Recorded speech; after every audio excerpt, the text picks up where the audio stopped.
Hai guys, masih edisi Bali. Kita nak makan ni, pai susu Bali. Yang ni pai susu cheese.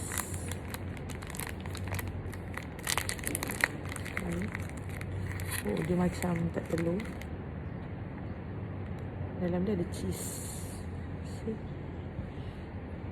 Kita try lah. Bismillah. Okay. Sedap.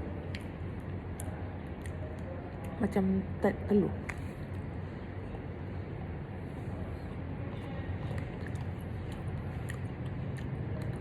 Rasanya macam ni je kot.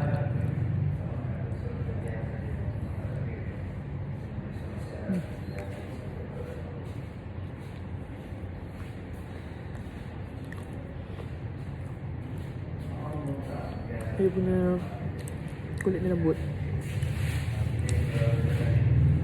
Tak manis sangat.